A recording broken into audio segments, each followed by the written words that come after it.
그 아이는 행복할까? 아닐 것 같아요. 나보다 더 불행할 것 같아. 뭐 이런 생각이 드니까 그냥 안 하는 거죠. 결혼하기도 너무 어렵고,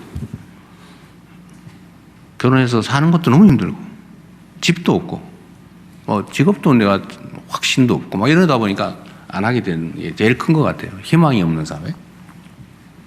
희망을 만드는 게 제일 큰 대책이 날 텐데, 하여튼 그건 뭐 먼 장기, 중장기 과제이고. 그래서 그럼 구체적으로 왜 출생률이 늘어날까? 처음에는 이게 소위 저 같은 소위 베이비붐 세대의 자녀의 자녀, 소위 에코 세대라고 그러더군요. 그 출산 가능한 이 숫자가 많아진 거가 한 원인 아닐까? 우리 자녀들이 딱 곧 나게 됐거든요. 파리떼라고 부르는 부모들의 자녀들. 또 한 가지는 코로나 때 몇 년 동안 밀어놨던 결혼 출산을 많이 한 거 아닐까? 근데 이것도 있겠고.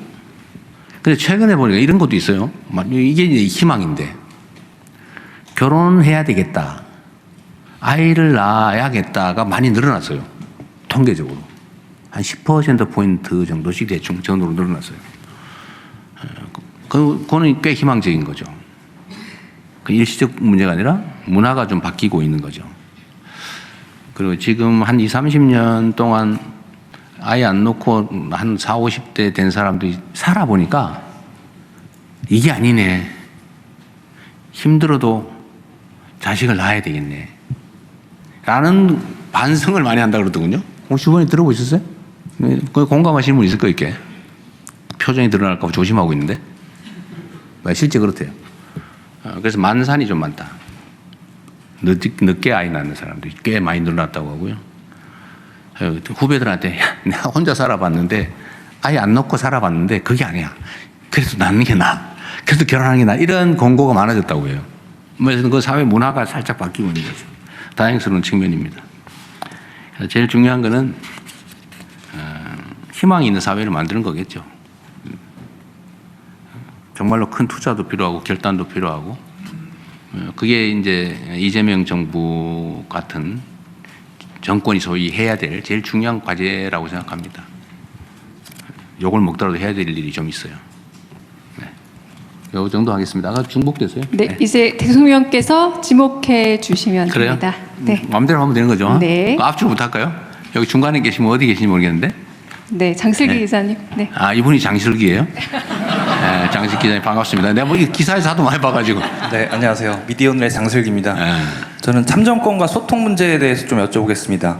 그 대통령께서 사전 투표한 날 그 발달 장애인 분들이 네. 그 대통령님한테 그 투표용지에 이미지 넣어달라고 하고 성보 공보를 좀 쉽게 만들어달라 네. 이런 요청을 했다고 제가 봤는데 그 대통령께서 그날 언제 투표할지 그분들이 새벽 6시부터 와서 기다렸다고 하더라고요. 네. 그리고 또 농인분들도 사실 비슷한 요구를 하고 있는데요. 노인? 농인, 그 수어가 농인. 네. 모국어로 사용하는 농인분들도 그 사실 청와대에서 수어 통역사를 최초로 채용을 해서 저는 그 소통 장벽을 낮추려는 여러 가지 노력을 하고 있다고 생각하는데 그럼에도 좀 누군가한테는 그 정치인들의 공약이나 이런 게 제대로 전달되지 못한 참정권 제약의 문제가 발생하고 있다고 생각합니다. 그래서 대통령께서는 이 문제에 대해서 좀 어떻게 보시는지 그 좀 듣고 싶습니다. 이게 이제 소수자 보호에 관한 문제죠. 우리가 제일 먼저 맞닥뜨리는 게 장애인 이용 시설, 예를 들면 뭐 보도에 턱을 없앤다든지 아니면은 계단을 없애는 게 아니죠. 계단 외에 추가로 휠체어가 올라갈 수 있는 이런 시설을 만든다든지 엘리베이터에다 뭐 특수한 장치를 한다든지 뭐 등등 또는 버스에 뭔 장치를 한다든지 이제 여기에 대해서 다 압도적 다수는 이렇게 생각했죠. 그럼 몇 사람 된다고. 차라리 그 사람들한테 그 택시를 아예 대주든지 하는 게 더 싸게 먹히겠다. 사회적 투자보다는. 일리잖아요. 그리고 왜 그래야 되는데, 뭐 어차피 세상 사람들이 원하는 모든 걸 해줄 수 없는 게 세상의 이치인데 왜 거기다 그렇게 인적 투자 효율을 따지면 정말로 낮은데 그거 왜 해야 돼? 라고 생각해 왔잖아요. 이때까지 그랬죠. 그런데 이제 소수자 보호를 위한 투자 지출이 낭비가 아니다라는 생각들이 많이 생겼고, 인권과 소수자 보호라고 하는 게 이제 그 사회의 수준을 말해준다라는 얘기가 생길 정도로 이제 이 소수자 보호에 대한 정책에 대한 판단을 많이 바뀌었어요. 근데 이 소수자 보호도 사실 이제 현실의 문제에 계속 부딪히게 돼요. 그날도 제가 이 발달 장애인들에게 이렇게 투표용지에 이렇게 사진 얼굴이 들어가게 해주면 찍을 수 있다. 그래서 그거 좋은 생각인데라고 생각했는데 그 면담이 끝나고 생각해 보니까 사전 투표를 전국에서 하는데 그 사람이 누군 줄 알고 전국에 출마자가 10,000명은 넘을 텐데 그걸 모든 선거 투표자에 혹시 한 몇 명이 있을 이 발달 장애인을 위해서 전부 사진을 준비를 해가지고 하려면 아마 그 투표소가 그 사진을 꽉 차버릴 것 같아요. 모든 전국의 모든 후보에 대한 사진을 다 준비해놔야 되잖아요. 그죠? 엄청 이게 불가능하겠다 이게 생각은 일단은 현재 상태로는 뭔가 다른 방법을 찾아야 되지 않을까? 해결하는 방법은 전자투표죠. 뭐 전자적으로 하는 거에 아무 문제가 없잖아요. 그러면 발달 장애인만 해야 되나? 아니면 이거를 그럼 전부를 다 전자투표로 바꾸면 부정투표 뭐 안 그런 파는 판에 안 그래도 난리가 날 가능성이 높다. 예? 그럼 본투표만 해야 되나? 뭐 그러다 본투표도 그게 쉽지는만은 않겠다. 투표 용지도 부족한 판에. 그러면 이 발달 장애 중에 아까 얘기한 대로 발달 장애만 하면 농인은 어떻게 해? 지금 시각장애인용은 해요. 그래서 이게 참 그리 간단한 문제는 아니구나라는 생각이 좀 들었습니다. 근데 이렇게 얘기하다 보면 아마 지금 해외에서 이 장면을 보고 있는 분들이 그럴 거예요. 해외 재외국민 투표를 왜 안 해주는데? 라는 말에 대해서 우리가 뭐라고 말하나요? 그거는 투표권자가 최소 250만에 300만쯤 되거든요. 엄청나죠. 한 개 국가 규모가 지금 해외에서 투표를 못 해가지고 화를 내고 있어요. 근데 거기서 사실 우편투표 하든지 아니면은 뭐 전자투표를 하든지 영 안 되면 우편투표 지금도 할 수 있죠. 미국의 대선도 우편투표 하는데 왜 못하게 해? 근데 지금도 이거 가지고 설왕설래 하면서 안 하고 있어요. 어쨌든 이렇게 고려해야 될 게 좀 많습니다. 그러나 분명한 거는 이런 소외된 사람들 한두 명 또 몇 명이라도 다 국민으로서의 기본적 권리를 행사할 수 있도록 하는 게 바람직하죠. 현실적 가능성을 고려해서 최대한 늘리는 방향으로 가야 되는 건 맞습니다. 네. 네. 그다음에 오른쪽에 이 줄을 한번 할까요? 이 줄은 두 번째 줄에 우리 남자분.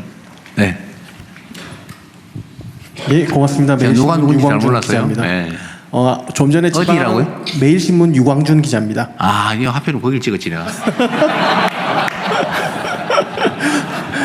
좀 전에 지방 균형 발전에 대한 대통령님의 전체적인 그림 또 구상 또 배려들에 대한 말씀을 너무 잘 들었습니다. 근데 지역에서는 지금 당장 숨이 넘어가겠다 이런 분들이 굉장히 많으시거든요.